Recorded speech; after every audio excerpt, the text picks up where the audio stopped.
This is the Day More NBA podcast. We're brought to you by Prize Picks. Coming at you Thursday afternoon. It's February 6th, trade deadline day. And the plan for today's show all along was going to be to discuss what's gone down over the past few hours, the past few days around the league, and then obviously with the Wolves. But specifically the Wolves, they stood pat at the deadline, did not make a move. So we'll talk about it. Seeing already a bunch of angry comments here. We'll discuss the vibe surrounding the Wolves not making any moves, what that means for the rest of the season, and then also kind of what it sets up. We'll start thinking about what that sets up for the summer from a roster construction standpoint.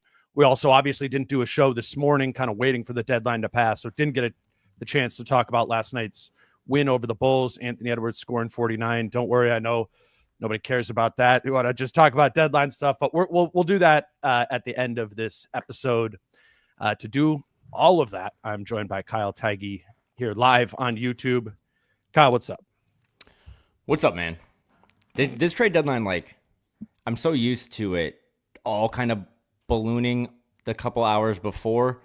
The Luka thing was, it just kind of ruined the trade deadline in a sense, right? Because it was the craziest trade we've ever seen in our NBA lives, and it happened a week ago. And then every piece after that was just, I always joke, if you ate filet mignon on a Saturday, every steak you probably eat the next week is going to suck. And that's kind of what this felt like, even though you saw Jimmy Butler go and Brandon Ingram go and this crazy Mark Williams trade.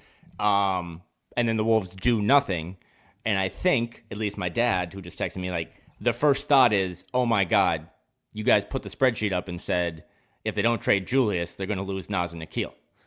And while that is technically maybe still true, I think it was a good reminder that while this deadline was really fun and important, because, I took today off, but there is another deadline coming up for them to navigate the long-term roster building that they're trying to put together. And by that time, you might have clarity on another big topic that hangs over this franchise.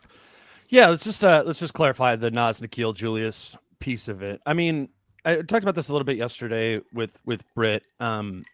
We for so long, probably for most of us, when we started getting used to what the salary cap was, how it worked, back the 2010s, right? And it was always with the Wolves, do they have salary cap space to be able to fit Taj Gibson underneath the salary cap line? Well, the salary cap, to use salary cap space to sign somebody, you need salary cap space. It's a cap in that way.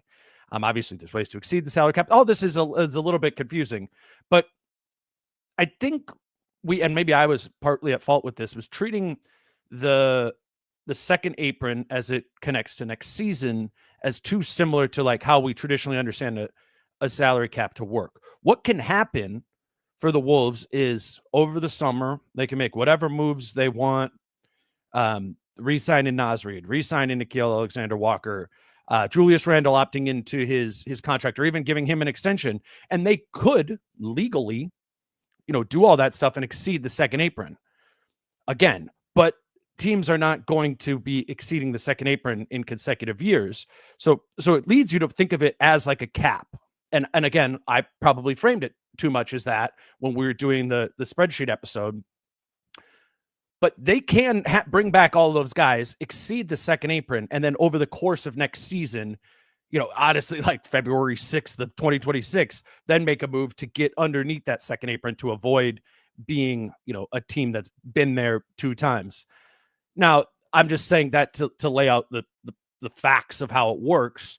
It still is hard to believe, or harder to picture a world where if Julius Randle is back, opting into that contract, that Naz Reid would be willing to sign a contract here to play behind him, as he has largely this season. So that's all out there, but it's not hard and fast facts, right, about what they can and cannot do. And I just wanted to clarify that, though it's worth noting that the Wolves had an opportunity at this trade deadline, should they have taken it, to trade Julius Randle and dodge, even this possibility of him opting into a contract, his contract for next season, and kind of creating that decision between Naz and Nikhil in the summertime. So that's just does that make sense? It's kind of where they're at and framing it here going forward, Kyle. Yeah, and again, I think self-awareness is admitting that that's probably a lot of fault on ours. Because when we did that pod, I was like pretty much cut and dry. Like the deadline is the 6th, and if they don't have it figured out by then, and as you kind of reminded me, like, no, actually, like there's a window on draft night to, I mean, draft night you'll know if you have the Pistons pick, right? Like draft night, you can still make moves and move guys around. And even that like July kind of 1st, the moratorium, it's when that July 1st through kind of 6th area before it's like once the calendar shifts into, to the new NBA calendar year in July. Yeah. So there's a lot to go into, but I think this is mainly a trade deadline thing, and then we can talk about the Bulls game that I have on in the background. But so if you are judging today on just like a dopamine hit, then yes, everyone should be fired. F-. The Wolves didn't pop up. They're one of 5 teams to not make a trade at the deadline. That makes you sad because the trade deadline and the transactions and all that stuff is fun for people. But I also do have to come around to like what around the mark. Like, for example, I thought Nickeil was going to get traded. That was my offseason prediction, right? Because I thought at some point Jalen Clark will factor into this, or Dante. I mean, you have so many guards and they can kind of do some stuff. And then I thought, well, if you're not going to sign him this summer, why not unload him at the deadline, even though he only makes $4 million, and that's really hard to thread. Like, who out there, Dane, can you go trade Nickeil for and get, value? So maybe not trading Nickeil is a sign that they're like, yeah, we're going to keep him this summer. You know what I mean? Like maybe by not doing that transaction, you're actually telling me something about what you're going to do. The Nas stuff. It's a bummer that Julius is out with an injury. Did that play a role in not trading him at the deadline? Maybe, maybe not. But one big takeaway I have just in general, and why I'm kind of probably more bullish today than most fans, the Nas Reed starting 4 thing, 10 out of 10, right? Like, I mean, so far, yeah, for sure. You know what I mean? Like, yes, it's a small sample size, but it's like, okay, now I know Nas is the starter. So yes, they didn't go get the corpse of Jordan McLaughlin today in a trade. And would that have like made you want to call your parents and be like, oh my God, the Wolves did something? I'm more focused on what are you going to do these last 30 games with the guys you have? Because I don't know out there who was traded that is better than, in my mind, like the 9-man rotation or the 10-man rotation. Like, I don't want to go get a guy from the Hornets and now he eats into Jalen Clark's minutes. I think Rob Dillingham should start. There's these things of, yes, they didn't do certain moves, and obviously the Julius one is in his own category, but these around the edges moves, these, Davion Mitchell, is he better than Jalen Clark? Would you rather just play Jalen Clark? So not doing anything doesn't mean that it was bad, in my opinion, even though it was a dull, boring moment. I want to see these guys over the next 30 games. I want Nas to just start the last 30 games. And I know that's weird, and we'll see what happens. But when Julius comes back, do you say, hey, we got a good thing going here? And that, to me, Dan, I know it sounds like I went on a tangent, but that kind of does signal into the trade deadline. I think there's guys on this team. Terrence Shannon Jr. probably deserves a role now that his foot's healed and he's getting his conditioning back. Rob should play more. The Mike numbers... At the cost of who? I mean... Well, no. I'm saying if Terrence got a chance before Dante comes back. When Dante comes back, it's loaded. I thought you were saying, yeah. I mean, no. Once everyone's back, I mean, I don't want to do the minutes thing all over again. I would say the one deal that stood out to me that happened that kind of made me go, that might have been interesting from a Wolves standpoint was DeAndre Hunter. And they traded, DeAndre Hunter for Karis LeVert, George Niang, and Karis LeVert's on an expiring $16 million contract. George Niang has 2 years and $16 million left on his deal, and then the Cavs also gave up 3 seconds and 2 swaps. I'm not really sure what the swaps were in that, but not a ridiculous price for a player in DeAndre Hunter, who I think you could picture how he would be effectively involved with the Wolves, and also put together a trade that would make sense for him for Julius Randle. He makes $21.7 million this season. So you could have done like a DeAndre Hunter and Larry Nance for Julius Randle trade. Like that the salaries would have matched in a way where you could have done that and then attach picks to that as you see fit. That was the only move that I saw that could have been made, that there would have been like a repurposing of but is Julius Randle better than DeAndre Hunter? I don't know, probably. long term, probably not. But that's the whole kind of conundrum of this is, are you making moves for the long term, which I think there would be logic in doing that. There's clearly significantly more focused on winning, maximizing, winning it with the roster that they have right now, believing that they already made their acquisitions in DiVincenzo and Randall, 4 months ago. Did you see the Marcus Smart trade? So I went to the Wizards. Yeah. But it seemed like, and again, we're doing this live 10 minutes after, but it seemed like the Memphis Grizzlies traded LaRavia and Marcus Smart and attached a first-round pick to basically shed salary to open up some stuff for like maybe a Jaren Jackson Jr. extension this summer. But that was the notification that Grizzlies fans got in a transaction that to me was like literally, I know Marcus Smart hasn't really played much and they're really deep and they do play their young guys. What a fascinating philosophy. But that was like a trade that just made them worse or like asset-wise. So like if it would have been the Julius Randle trade today with the Pistons pick, I think I would have been pretty bummed about that because I still think, and again, it's the Timberwolves, it's the Charlie Brown, Lucy thing.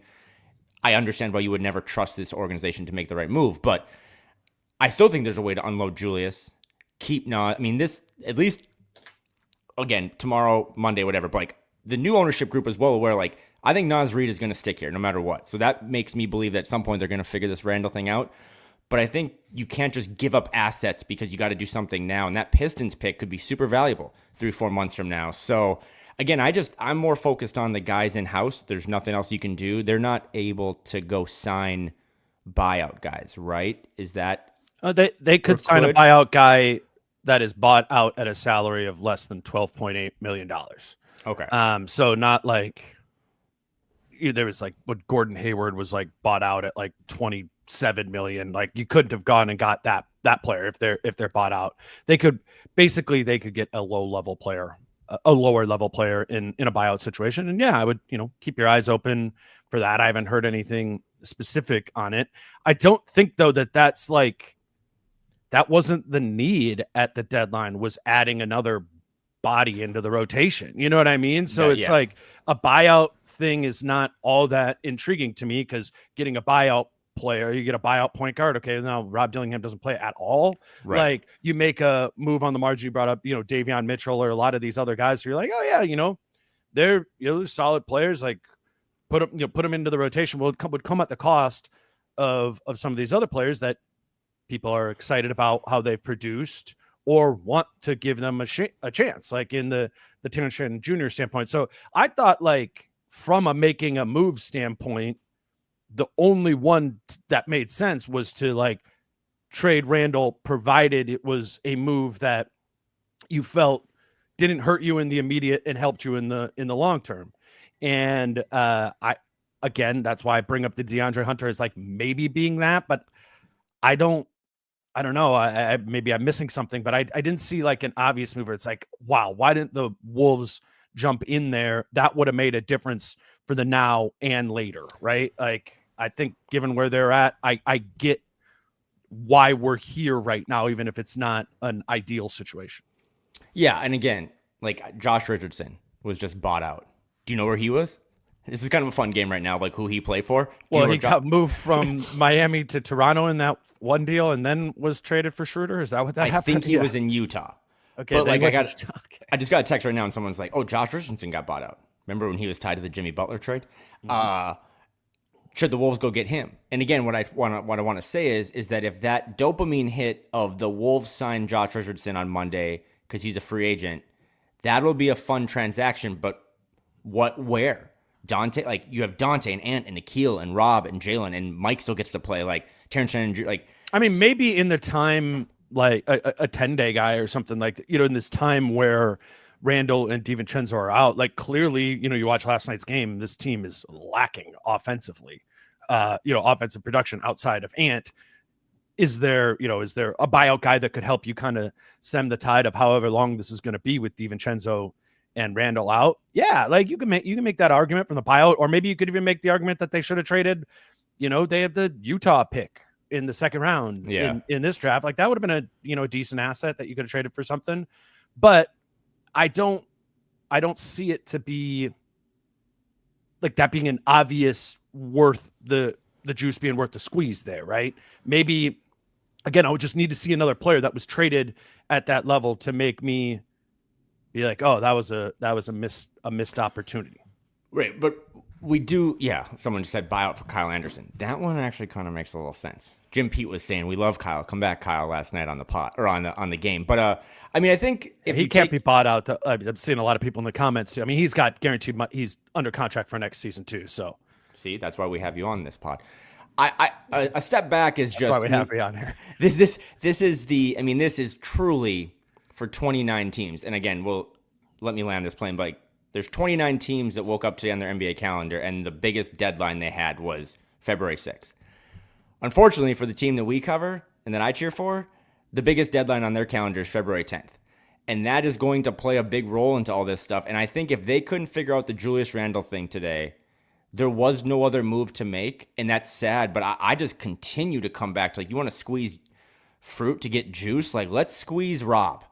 He was not good last night. I'm watching the game. He was bad. But what is your goal? Because I look at the standings today, and OKC's their own thing, and they're bringing Chet back. But I'm sorry, I'm totally Kool-Aided over. But I mean, Luka and the Lakers are different, but like they're a half game back of the Clippers for the 6th seed. That gets them out of the play-in.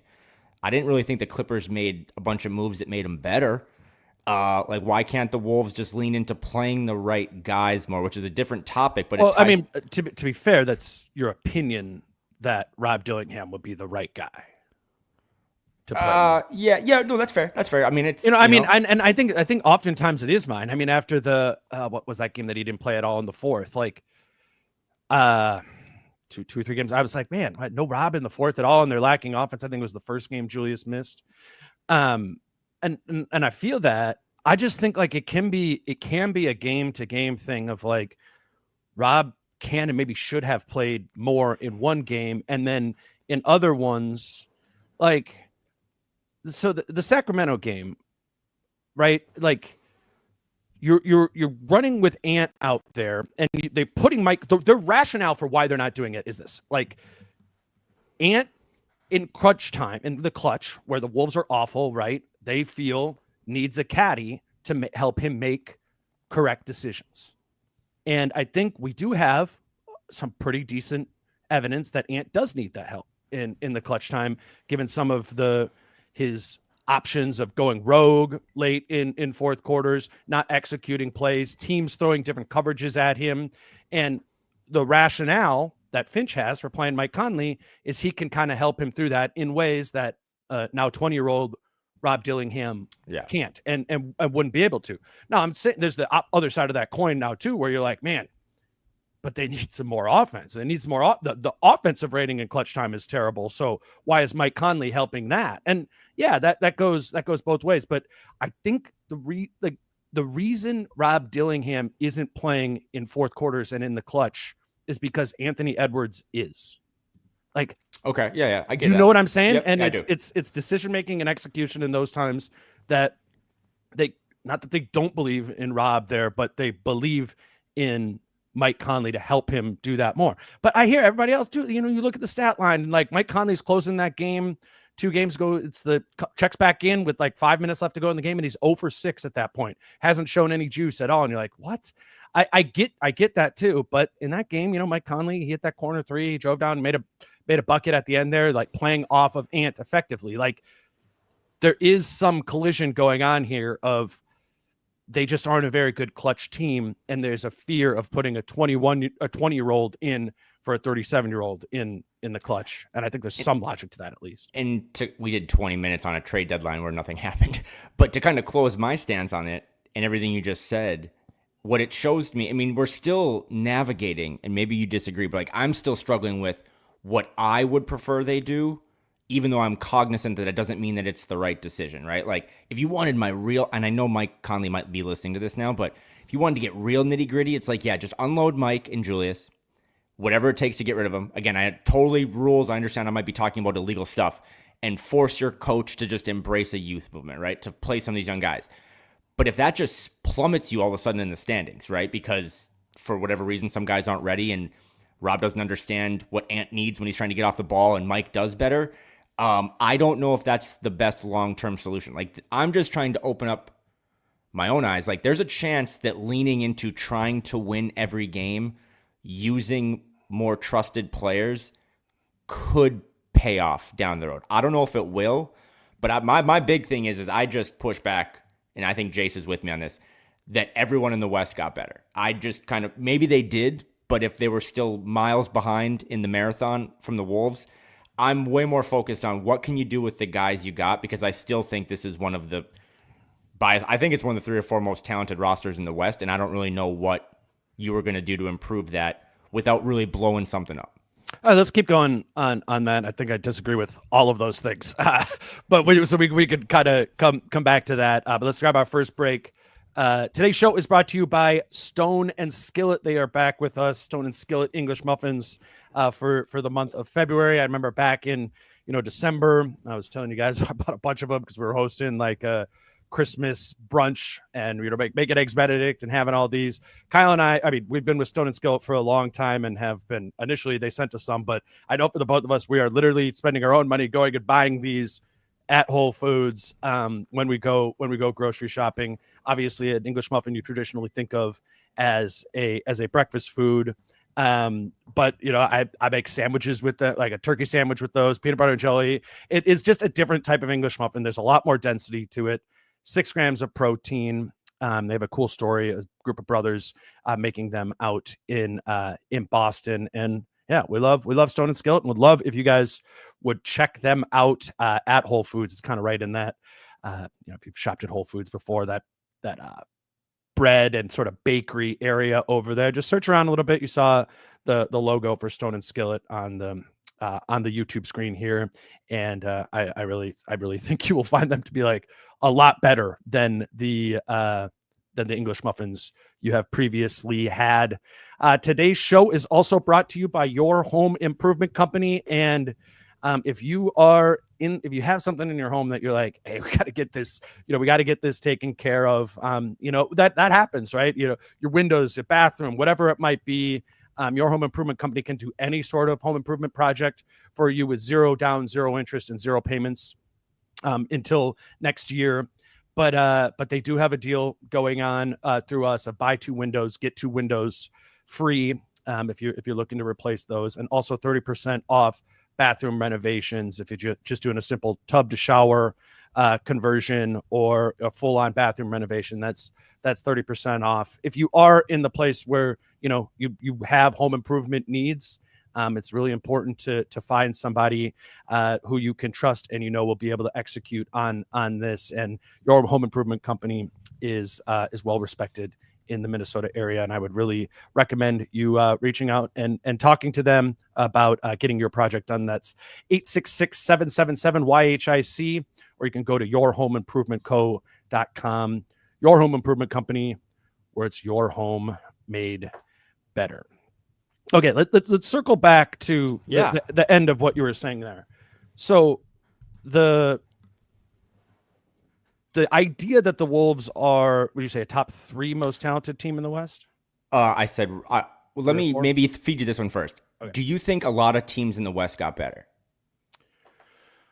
Yes, I do. I disagreed with Jace on that. Yeah. So, because I wonder if a lot of teams in the West play defense like Malik Beasley, where they just move their arms around a lot.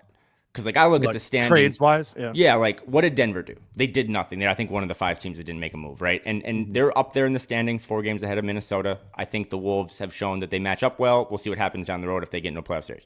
The Lakers are their own thing. I don't think the Clippers got better. They got Bogdanovich, I think, for Terrence Mann. They did some things to kind of shed some salary. And then you look behind the Wolves right now. Wolves are 7th in the West as we wake up today. The Mavericks, they did not get better. Maybe a little short term if you're optimistic in a big front line. The Kings traded away their best player. The Suns have, I think, the most toxic.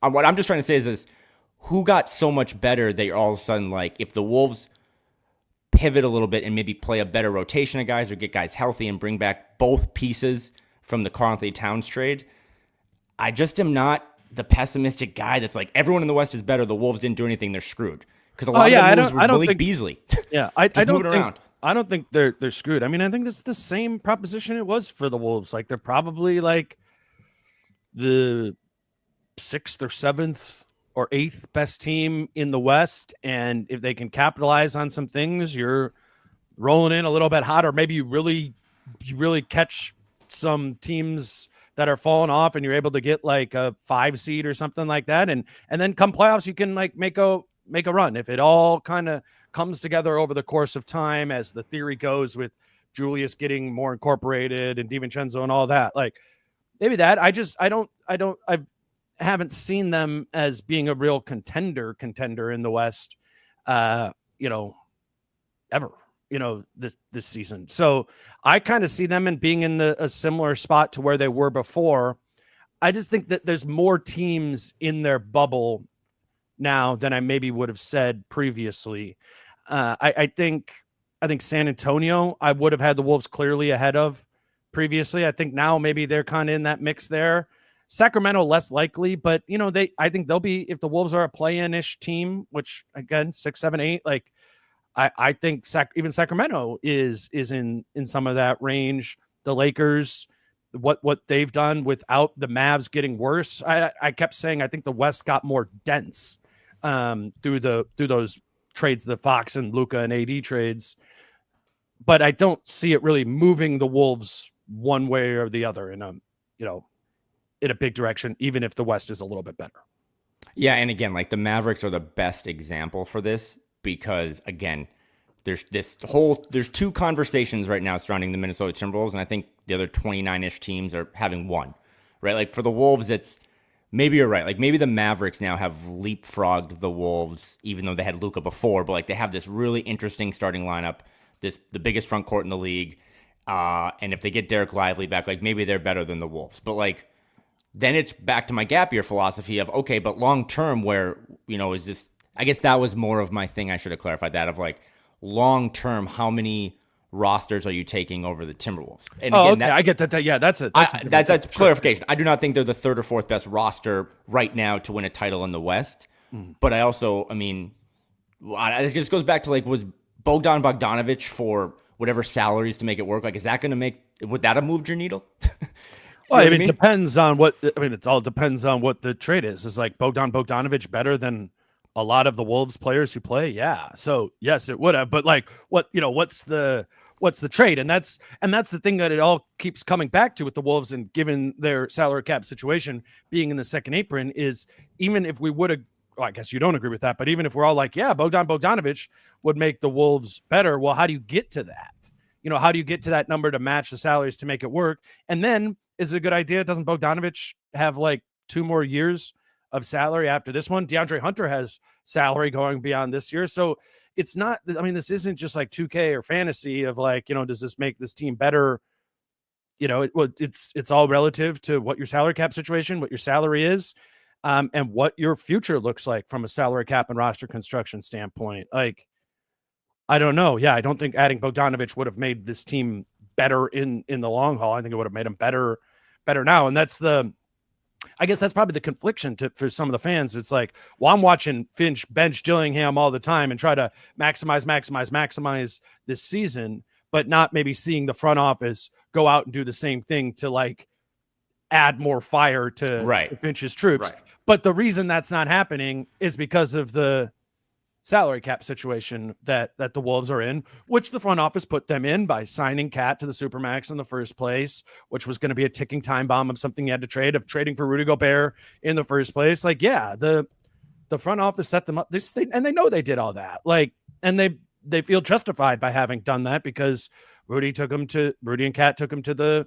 conference finals a season ago. It was just like, you paid a price to be able to do it, and the price you paid is like, you're pretty effed from a salary cap standpoint. And yeah, you have roster flexibility. You don't have as many means to have roster change execution, if that makes sense. So like shout out to Cooper Carlson, who's helping us run this live on YouTube. He just threw one up, right? And this is kind of back to my Malik Beasley analogy of, they should have traded Julius for Jordan Poole. So where does Jordan Poole play on this team? You don't got to talk to these people. He put the comment. He put the comment on the thing. Like, should have traded Randall for Poole. Okay. So like, Jordan Poole has 2 more years left of guaranteed money. Who's basketball guy? That's one of my burners. is like there's this other thing of if you would have made a move, it would have affected what I think everyone is at least on the same level. Brit too, like we're all kind of like, all right, the thing that Brit tweeted the other day about their clutch time performance and what you guys went into the other day, like to me, that's just the thing to talk about on the season. Like that could summarize the whole season of they're kind of a good team at times. And it's so interesting because it's like it's a total confliction to the like play Rob more. Right. You know what I mean? But like that is or maybe, yeah. If you're a good team for the first 12, 24, 36, 42 minutes or 44 minutes, but you can't figure it out the last 4, and you're basically the Wizards in the last 4 minutes, like that is the DVD of the 24-25 season. And how do you answer that? Well, Mike is part of that, but is Rob going to be any better? So that's all the same stuff. But like some of these deals that people are mad that didn't happen, it's like, what do you do if you would have just moved Randall out? People are happy, but now you're bringing in more money. Like you have more guaranteed money on the books and a player that does, like, how does Jordan Poole fit into all that stuff? So that's why I'm trying to say, I get what you're trying to say. Inaction isn't a bad thing, even though it sucks for today. Yeah. I mean, I guess it's just I don't know what the action was with the Julius Randle trade that was going to make sense. I mean, I know I saw some like screenshots of trade machine deals that made the Wolves better, but like the other team has to agree to those, you know. Maybe we'll get some information in coming days about what was out there or like what they were pursuing and opted not to. But I don't love the fit of Julius Randle. I don't love the idea of Julius Randle being back, you know, beyond this season. Obviously not. You know, that's super complicated again from a roster and from a salary cap standpoint. But if you getting off of him would have had an opportunity cost, even if it was DeAndre Hunter, who I'm like, yeah, I like that. But now you got his money going on beyond even the option year for Julius. So it's also interesting that every other player that was rumored at a big salary to get traded got traded. And I say that because a lot of the times we're like, well, if they're going to do a Julius Randle trade, it's got to be like a 3-teamer, 4-teamer with like Jimmy Butler going out and maybe Julius goes, you know what I mean? Like Jimmy Butler got traded, Brandon Ingram got traded, all these big salaries. Zach LaVine, like you needed a big salary with how this works, right? You know, to kind of figure this out. You can't do 3 pieces for Julius. It's interesting, and I don't know what it says, but it definitely says something that every other big kind of toxic salary in the league got moved around and Julius didn't. And I would imagine, and you know this, like the Wolves were probably on calls in those things of like, hey, do you want to make this a 5-teamer? And they're like, no, we're good. And maybe that's because whatever the returns were, despite how Julius doesn't really fit long term, maybe they were just wonder how so toxic bad. it even is. His contract is again the Wolves. It's toxic in a way in that it complicates the future, but I don't. In the immediate, it's not super toxic to what they're doing, and I don't know. I just don't think they were giving out the signals that they were trying to salary dump Julius Randle, which they could have. You know, maybe they could have done. They just don't view it to be as toxic, and they do have this abiding view, which I think this is the one thing to me that is most up for question is they have organizationally top to bottom. They have this belief of no gap years, bite at the apple every single season. Correct. Get Ant the opportunity, and I think this is like a really interesting question for all these teams who have a guy like the Magic. Should the Magic try to stay like as good as they can every year for the next 8 years? Should the Spurs? Should the Pacers? You know, with Halliburton, like. Or do you do this thing where you make a move and you go for 2 years and then you kind of like, not like you're like tanking or anything like that, but you just don't go for it every single year over and over again. And the Wolves are doing that. Like that is their stated belief with and important with Ant to go for it and do that. So I just say that to me, like they kind of told us this is what this is going to be. I'm not sure that's the smartest move, and that'll be something interesting to look back at, 5 years from now of like, was this a missed opportunity to kind of maybe sell some things off, reload and reboost for 2028 or 7 or whatever it might be.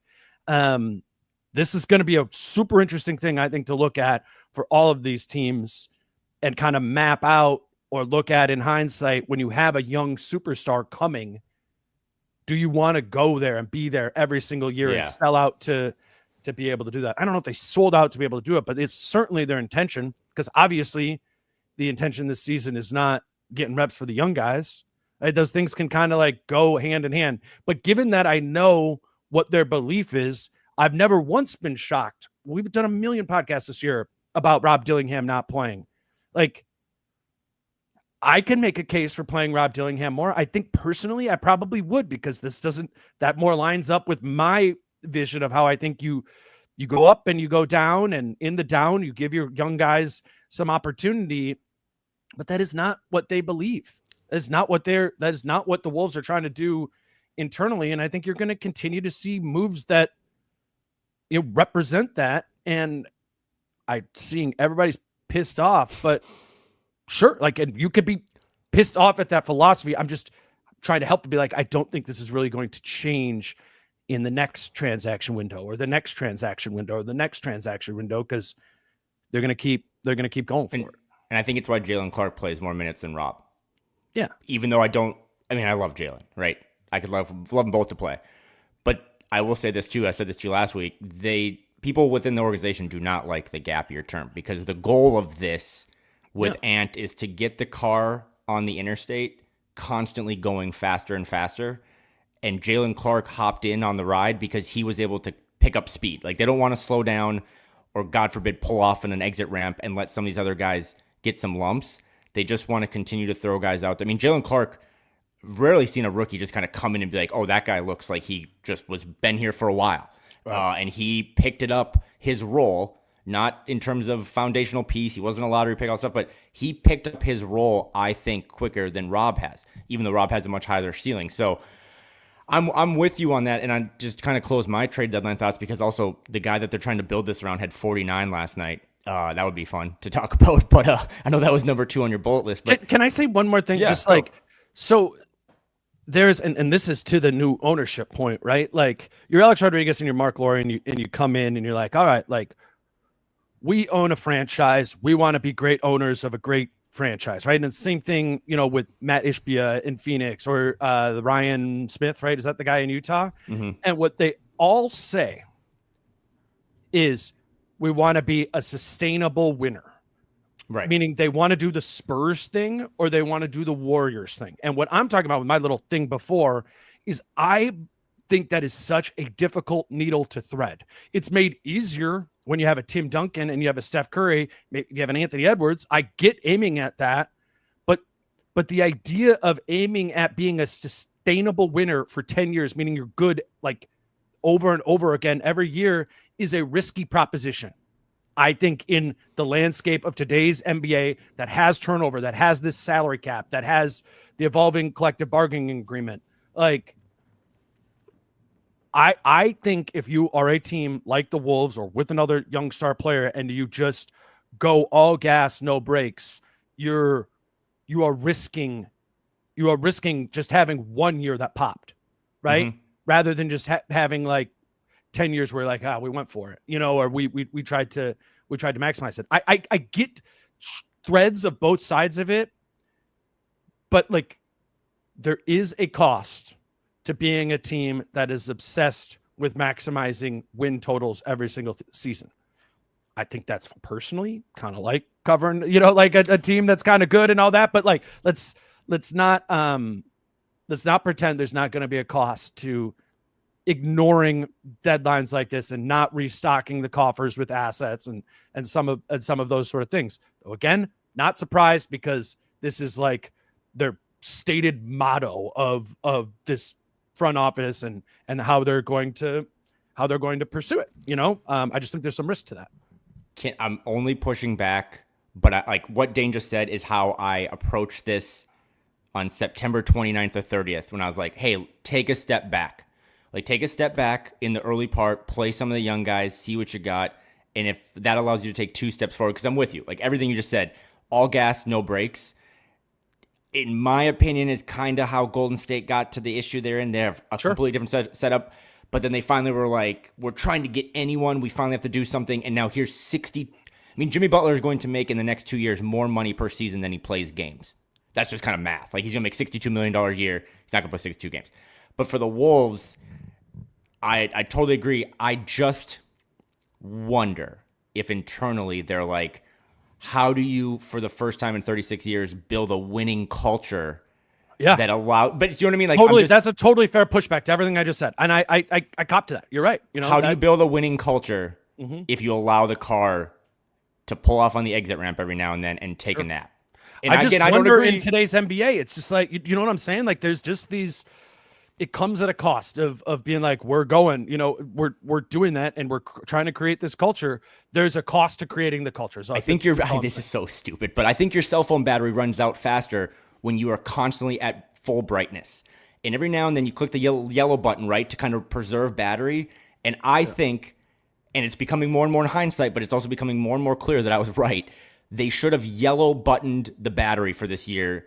Because, again, you do have to, like, I'm saying they're a half game out of the 6th seed and they could make some noise. You can also say they're a handful of games over 500 for a team that's probably going to finish 41-41. And if that's the case and you milked it all with brightness of Mike Conley and Julius Randle, like, well, where are you next year, right? Like, I always thought they should have used this deadline or this year to get a jump start on trying to catch OKC next year, trying to get a jump start on what Houston's building. And they haven't done it. And internally, they have the opposite opinion of, you know, since December 1st, they're on a 53-win pace. Jaden McDaniels is playing really well now after having played really poorly, you know, at the beginning of the season.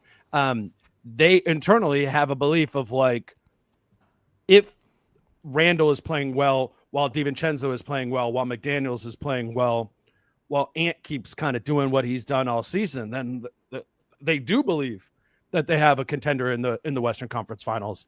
And if all of those buttons were, like, pressed and Matt Lloyd was holding one of them and Tim Conley was holding the other one and Finch is just laying on the Julius Randle one, like, if you had all of those things covered, they would be right. That would be a contender. There's just a risk that those things can all simultaneously happen, and maybe even some basketball reasons that point to the idea of, like, wait, yeah, Jaden is playing better right now, but can Jaden play this way while Julius is playing that way, or while not, you know what I'm saying? Like, we don't, and I get, you know, like, they believe in what they believe in, sure, but we don't know. We don't know if those things can all happen simultaneously and be good. And I'm not sure they're certain of that either, but they go, okay, we would rather believe in that. Look at the 53-win pace we're on since December 1st, or look at the fact that Jaden is taking a leap and be like, we're going to ride with this bet rather than making a new move, which would be like trading Randall at the deadline, which is a new and different bet that would have its own risks and costs and stuff associated to it. It's just very dangerous to assume that 50, well, by the way, you and I are so aligned on this now. So, but it's very dangerous, Dane, to say that 53-win pace is credited to a couple other things when in reality it might just be like Ant, Jaden, and Nas. You know, so like that goes back to like the starting point guard thing. I was like, don't think that everyone contributed in this 53-win pace. There might be some small levers you could pull for the final 30 games that increase that pace. But yeah, I just think it's overall, I mean, this, again, trade deadline today, ownership on Monday or whatever. It's a fascinating scenario because the one thing that's clear, and you showed this better than anyone, their lives would have been easier, like in terms of just Tim Connolly's day-to-day life, had they have attached a Pistons pick and moved Julius Randle today. Because then you wouldn't have to worry about it. You know what I mean? But you wouldn't have a first-round pick coming up in what might be a really good draft, and it opens up a lot of possibilities. But, I mean, I don't know what that tells me, but it's a real thing that the easy move would have been to attach draft assets that you got for Carl to just make the problem go away now. There's still a chance that the problem can go away 3-4 months from now, and you bring in a 19, 20, 21-year-old to try to build this thing up. But it has become riskier. And that is like the one thing. You can't leave today and not think that this team has inherently absorbed more risk, even if they feel confident that they can avoid that risk. Right. And I wonder what privately, you know, they think the odds of all of that are. You know, like Privately, what do we think the odds are that Julius opts in? Privately, what do we think the contract extension number is that Julius would agree to? Privately, at what number would Nas agree to re-signing here, even if he's doing so coming off the bench? What number would he sign for? Like these are all the questions that they have to ask. Nikhil too. And they have a better idea, obviously, of what all those answers are than we do, but it does also kind of feel like they're playing fast and quick, right? Like taking a little bit of some sort of risk by kind of letting this ride. But what did you say? Fat, like that analogy, fast and loose. I mean, that Tim Connolly traded for Rudy Gobert 6 weeks after getting here, right? Like he could have just done the Tom Thibodeau thing and be like, I'm just going to give it a year and kind of marinate and see what ingredients work. A gap year. Right. I mean, like Tim Connolly, this front office is two things. They are extremely tight-lipped, which is why they were never, I mean, stuff just doesn't leak and these trades kind of come out of nowhere. And also they're very confident. I mean, I think they're a really good front office, but they're very confident that, well, you and I look at it as I mean, you just can't wake up tomorrow day and right and say like the chances of Nas being here got higher. They might not have gotten lower, but now you have this Julius thing hanging over you for the next 4 months, both on the court and off the court. And it's going to be fascinating to see fast and loose if they can keep the Anthony Edwards, who 49 points, I'd like to talk about it, keep that car going without completely burning out the battery. Yeah, well, me and Kyle are going to do an episode on Friday morning as well, kind of take this all in. We'll also have tonight's Rockets game to discuss. So maybe we wrap our head around a couple more of these deadline topics. We can get to it a little bit. Sneaker show and time. Looking at these comments, we're not getting that. But let's move over to the Bulls game from last night, because I thought we don't have to spend a ton of time on it, but I thought there was three kind of key themes that stood out to me from that I think were relevant to the result of that game and also kind of going forward. First things first is Ant getting 49, which in of itself, was impressive until the end when he was trying to get like that 50th point and he was just missing a bunch of layups. But while he was going for that, and even as like the middle of the third quarter and he has like 37 or whatever, and I'm thinking, it's just like this team needs all of his offense right now for this season. So we're shifting back into gears of like focused on the 24-25 season and maximizing wins, because that's what they're doing. This version of this team right now needs Julius Randle to be able to lessen some of the offensive burden on Anthony Edwards, because we've seen since Julius has been out, right, that it's Ant offensively, or it's kind of trying to win a game like 90-89, right? They really need additional help offensively. What'd you think of the 49, and do you get what I'm getting at there?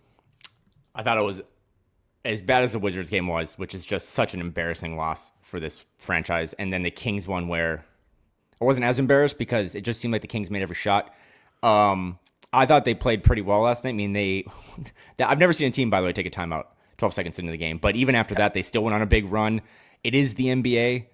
Those second quarters happen, right? The Bulls kind of fought back. But I thought the 49 points were impressive. It's why I understand sometimes where they just want the car to keep going faster and faster, because they never want this kid to take a night off. And last night they needed every bit of those 49 to kind of cover the spread.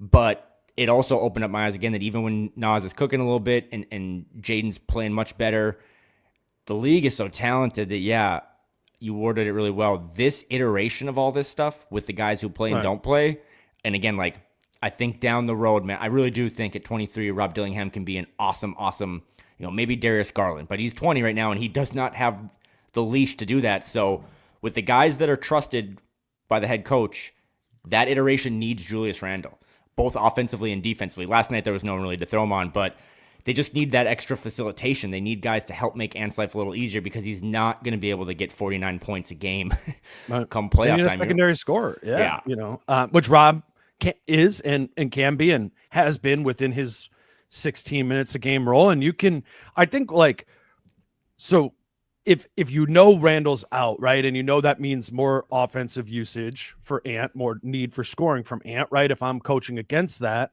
then I'm throwing more at Ant to take that away, right? We've learned what that looks like, right? They're blitzing him, they're taking that away, they're bringing in the blitz and the gap help, and then Ant in turn has to play off of that, get off the ball, find Rudy on the roll, find Jaden in the corner, find Rudy on the roll to find Jaden in the corner.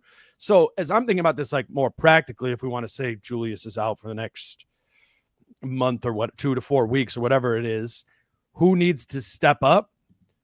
Well, yeah, ideally a secondary offensive creator, Dillingham being kind of the only option of that. But secondarily, it's got to be the players playing off of Ant in pick and roll, and specifically the two that are the weak spots, right? Because they're not great shooters, Rudy and Jaden. And so I think if the Wolves are able to survive this Randall thing effectively on offense, it's going to be because Rudy and Jaden play well, which they have offensively of late. Like Rudy's been a lot smoother, right? Offensively on the roll, making passes, finishing some stuff. Crazy hook shot last night, which just drives me crazy every single time that he does not have a right hook, but he doesn't. So it's fine the things that work there. Jaden, wish you were a 40% 3-point shooter, but you're not, from the corners or whatever. So what can you do to play off of that effectively? They need those things, given that this is the roster and they didn't make any moves, and these teams are going to sell out more. I mean, what, Houston tonight against Ant, like they're going to be in him, and they're going to have that gap help. They're going to put, I don't know how Houston would really guard that with Şengün. I don't remember, but there's just going to be more attention on Ant, and I think Jaden and Rudy in particular need to be release valves, because he's not going to be able to give you 50 every night. I thought against a Bulls team that was on the second night of a back-to-back and missing a couple guys, so they're a bad opponent. But I thought it was a pretty, and this is maybe why I was so optimistic, long-term, whatever happened today, is because Ant, 49, but 18 free throw attempts. Yeah. Right? Like that is, for the guy that leads the league or is in top 5 in the league in three-point shooting, I mean, he also did let it rip. He was 6 of 14 from 3. But he did it about as efficiently as it comes. He's awesome. He's great. The one that stood out for me, though, not to take any shine away from 49, should have been 50, make your free throws. But, I mean, the Naz Reid insertion into the starting lineup, also, I mean, you use this, you put this on the screen a couple days ago, but where he's like in the first pass away from Ant, so you can't really throw two at him. Last night it happened, I think, once or twice. Right. And as soon as the double came on Ant, he just tossed it over the Naz in the slot. Easy 3, because Naz Reid is shooting like, 55% from 3 since the start of the new year. And I just think that was like, spacing. Like, yeah, the Jaden stuff, he's not going to be a 40% three-point shooter ever in his career, but he is shooting 43% in 2025. That's helped out as well. So I just thought Ant played a really, really good game. He had his moments defensively, as he always will, but the 18 free throws just stood out for me because that, to me, is the next level of all this. Like, he's clearly shown every doubter that he can be one of the best shooters in the league, but if he can then still get to the rim, despite Rudy being a presence in there, or God forbid if Julius is in there too, it was one of the better games I think he's played all season, despite it being against a pretty bad opponent. Yeah, it's always encouraging to see things showing up more consistently now that were noticeably not there at the beginning of the season. Ant getting to the free throw line. And the other one that I have written down here was the offensive rebounding, right? Last night was their best offensive rebounding game of the season. They had 23 offensive rebounds. Rudy had 9. He had 4 on the first possession. Yeah, but I don't know if those were all him. But he did put back a lot of. I mean, Ant has been missing a lot of layups at the basket. Rob had that one that he had a really nice move, missed it right at the cup, and then Rudy cleaned it up. So yeah, Rudy cleaning it up. But just like in general, the Wolves have been offensive rebounding. They've been playing offense better since January 1st. So I was looking this up today, and prior to January 1st, right, New Year's Eve, they play that game against the Thunder. After that, the Wolves are ranked 20th in the league in offense. I think it was 32 games, 35 games into the season. I think it was 32. And they're 20th in offense. Since December 31st, so January 1st on, the Wolves are 6th in the NBA in offensive rating. And, so I was kind of like trying to think about the why behind that. And if you look into the numbers, not just, this is even prior to last night, they've been one of the best offensive rebounding teams in the league, 4th in the league in offensive rebounding since January 1st, after up to December 31st being 17th in the league in offensive rebounding. I asked Finch about it after the game last night. It's because I think this is an important thing of a way that they're boosting the offense. The offensive rebounding, and a lot of it tonight was Rudy, but it seems like that's been an area where your offense has just benefited over the past month or 6 weeks. Is that, it looks like maybe you're sending more guys? Is that more of an intention? I don't know if it worked out to be, well, we're certainly sending more guys because more guys are just going. Like, we've made an emphasis more guys to go. Like, we never really put a number on, 2 guys should go, 3 guys should go. We just asked more guys who we know who can do it when they go to go. Yeah, Jaden's a perfect example of that.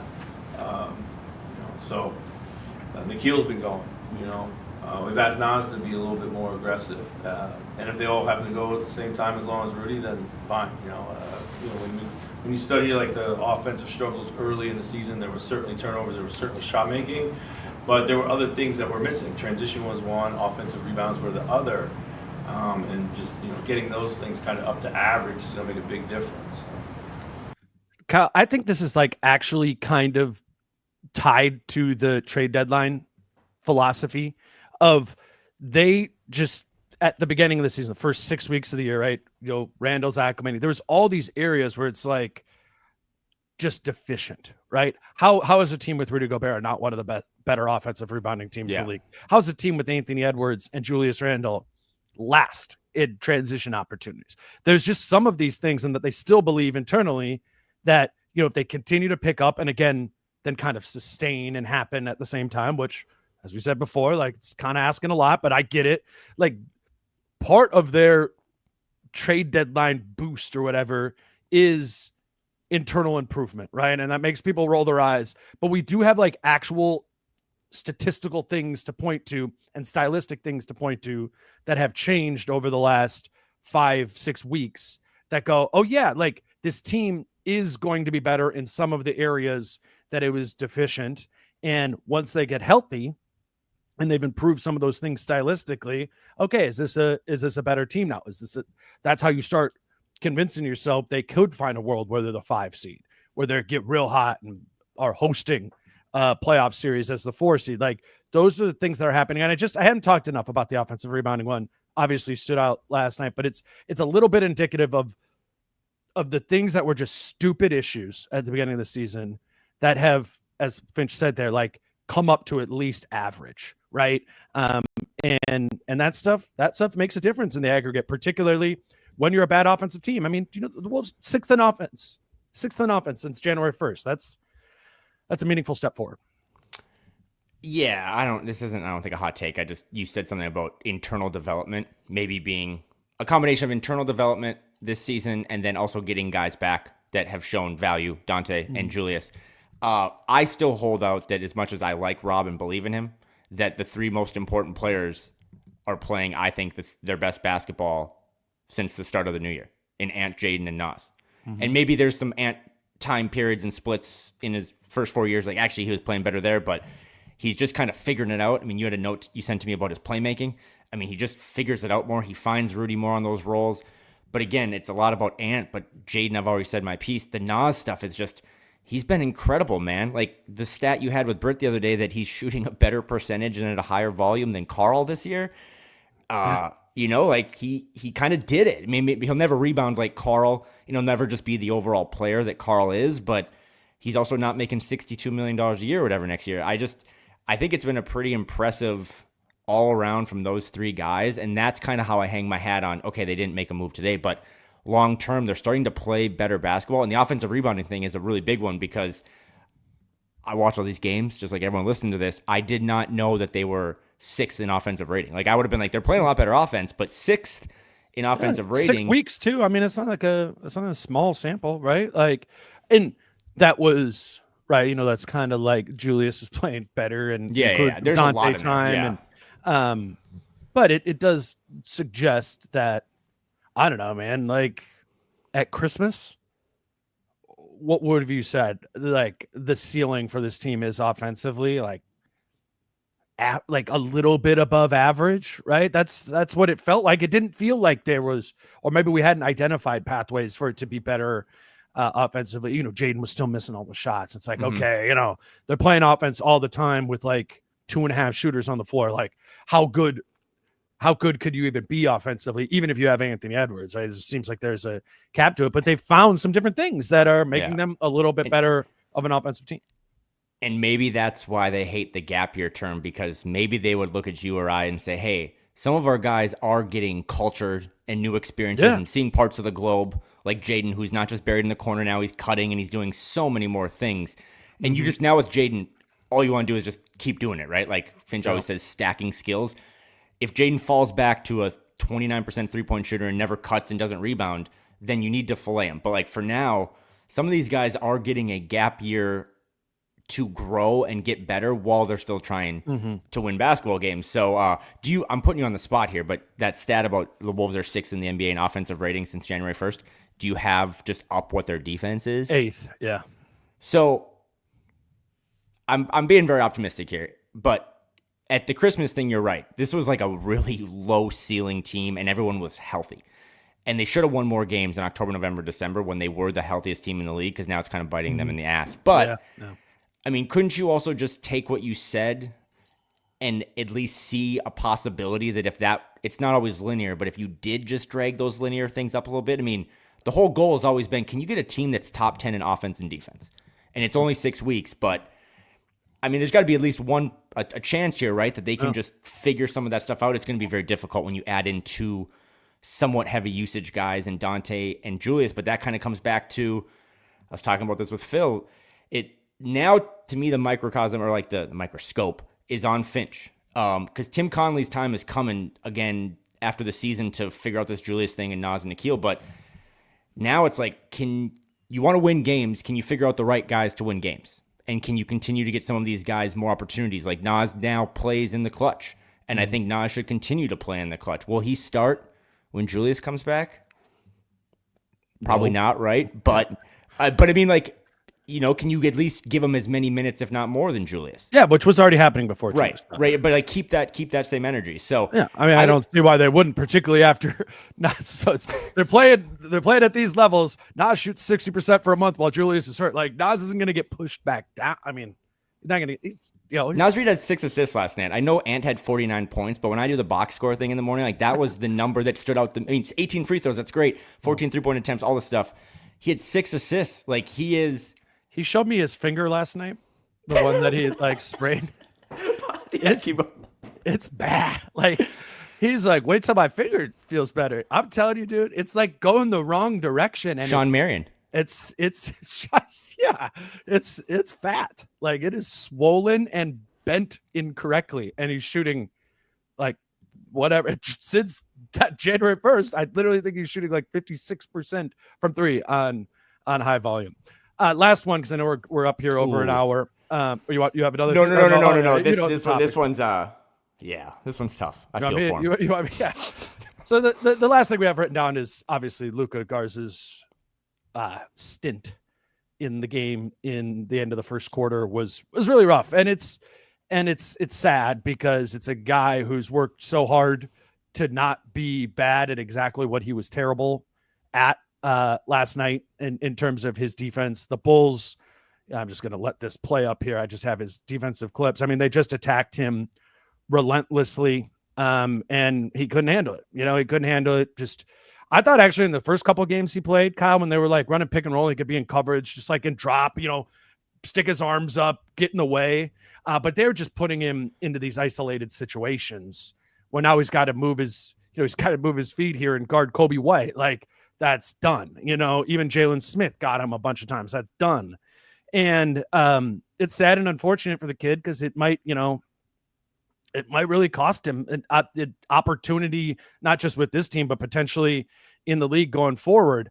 I can give me your thoughts on it, but this is really important, Kyle, because just for the Wolves here going forward, because if Luka can't play, as they've now deemed in 2 of the 3 games, he can't play in the second half because he's messing up in some sort of way.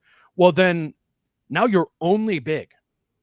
You're only big out there when Rudy isn't out there, which is, 15 minutes a game has to be Naz. And now you're playing a Naz. It's like Naz and Jaden in the front court.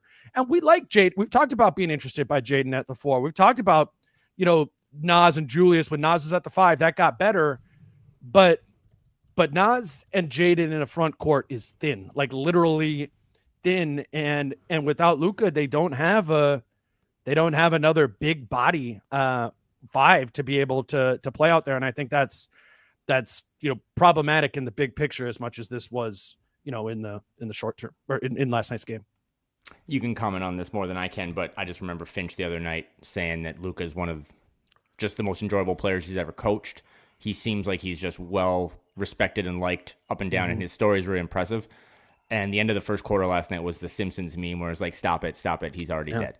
Jalen Smith, who has been on 3 teams in like 3 or 4 years since getting drafted by Phoenix, just literally they just went isolation, possession by possession, and just cooked him. And it's funny to close with this because it is in somewhat a minor topic, although you saying it's bigger than I think is actually smart, but it also kind of ties into the trade deadline. Sure. I have no idea what you could have done, but like if you have that Utah second, that's probably going to be a top 3 pick in the second round. That's an asset, right? That's a real thing that people can use to get up in the first round or whatever. Could you have done like a Luka Garza in that to get any sort of, not Jesse Edwards, but big? Because, if Julius is out and Rudy, that's kind of an underlying thing too, is like Rudy Gobert's health this season, despite a lack of production, he's always there. And if he's not there, like in terms of being available, like what would they do? This team has no backup center because I think Jaden is like more comfortably a 4, but he can't bang with some of the big bodies in the West. And Nas might be a 3. And it's just, maybe it's sad because I do like the Luka Garza story. I think he's got a great, I just like it. But last night was an example of his ceiling, despite how hard he works on trying to get his feet faster and stuff, his ceiling might just be a low-end rotation guy on like a rebuilding team. Right. And for a team that, benches Rob because they can't always defend and loves Jalen Clark because he can come in there and keep up with the car and defend at an all-NBA level. Luka Garza is also giving just up points like crazy. Yeah. And last night it was so evident. Well, only last night, which is what... But it's a pretty medium team, right? You know what I mean? Like, sure. Yeah, but it's not like they put him into the rotation knowing he's obviously defensively limited, but they thought he'd be able to somewhat survive as he did in those first 2 games when he was playing. He got pulled in those games because he wasn't hitting shots. Yeah, those first 2 games. So it'll be interesting to see what they do here over the these next few games because you're still not going to have Randall and they're still going to have the need to play a big. I don't know if they knew that this was like a huge need until last night when he just got cooked, and maybe that's on them for not having that totally recognized. But yeah, if it's going to be every team is now going to have watched that tape right from that game, and they're going to, I would assume, do the same thing. I think Luka will get another opportunity, and he'll always be slow-footed. But if it starts better, maybe it doesn't end as poorly. Some of those sort of things. I will say though, I think, and now that Josh Minot didn't get traded, if the bigs are this thin, you got to play Josh. I think you got to play Josh, and if you're caring about defense, like give that one another opportunity. Let him play the 4 next to Nas sometimes in those lineups. You could even go some of those lineups be like Reed at the 5, Minot at the 4, McDaniels at the 3. Now your 3, 4, 5 is it?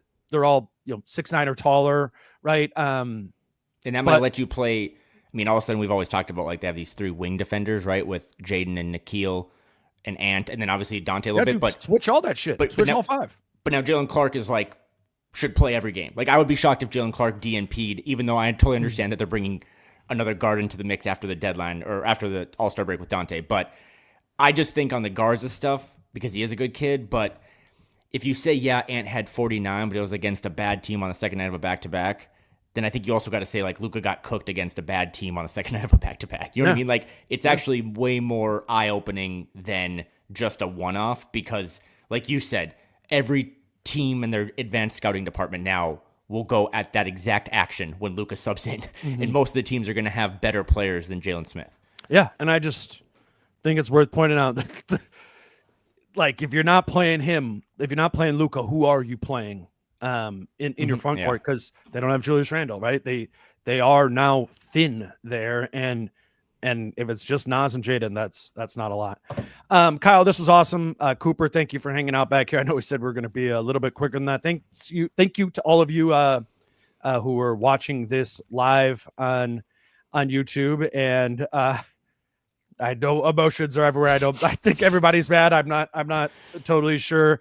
I hope, what I'm trying to always do with this stuff is give you my understanding of what they're thinking, my understanding of what I'm thinking, and sharing opinions associated with that. It's all a mix of those things. I know a lot of people probably, want us to come out here and pound on the table and say this is ridiculously stupid. As we laid it out, there's some things we disagreed with. I don't see anything that's happening to be quote unquote ridiculously stupid. But it's a tricky situation, and it's a tough season. And I think today is frustrating because there was a hope that today was going to lead into some sort of change that was going to maybe give you back a feeling that you were feeling back in May when the Wolves went to the Western Conference Finals. I think it turns out this is a new book. They're in this book. This book includes Julius Randle going forward. And if you don't like Julius Randle, parts of that are going to be tough. And it's up to you if you want to try and find some of the positives in that, or if you want to be mad. I mean, you can do it. Everybody can do whatever you want to do. I'm just going to try and lay out all the pieces of it I can to the best of my ability in all seriousness. Yeah. I thought you were going to do the big red gum thing from Will Ferrell's. If you don't like big red gum, then anyway. No, but I would just say this, and we'll end with this, but I think that any of the hopes or the long-term stuff that you want from this team still is very possible. It just got delayed, and that's what's frustrating. And it might have been made harder. But if you still want Naz Reid to sign long-term and be the starting 4, there's a window to make that happen. It just gets a little more complicated because of the things that didn't take place today. But I don't know. I think they got a lot of good guys, and it's probably positive that we started with bad and ended with look at this team since the 1st of January, because there's a lot of good things. We ended with Luka Garza, which was the lowest of all points. That's how you do this. The Oreo, right? With the cream in the middle. Yeah. In the middle of this shit Oreo is a team that's playing some good basketball, and 3 of the guys that I consider cornerstones or borderline cornerstones are playing really good basketball and getting better. Mm-hmm. So it's now on the coaching staff because this is the guys you got. This is who got you to 28 and 23 or whatever, and this is who you're going to have moving forward. So there's still a lot of levers to pull with this roster and a lot of levers to pull down the road. Appreciate you, Kyle. You guys can follow Kyle on Twitter at Kyle Teige. Listen to him on Plague with Howls as well. Kyle and I will be back tomorrow morning, not live, but we'll talk about this Rockets game. I'm interested. I mean, this is extremely exciting. They're 4-game losing streak for the Rockets, a team that if the Wolves were to get into the 6th seed, I think they could or would, this is a playoff preview tonight. This is Wolves-Rockets 6-3 matchup against a team that also has a ton of interesting pieces. And so different than the News Fest last night or the Wizards over the weekend. Hopefully this one feels a little bit more like that game in Phoenix we were at last week, but I'm going to go head over there. So appreciate you doing this, Kyle. Appreciate y'all listening. Cooper, thank you in the background, Cooper Carlson, for helping us out. Until Friday morning, he's Kyle. I'm Dane. Peace out.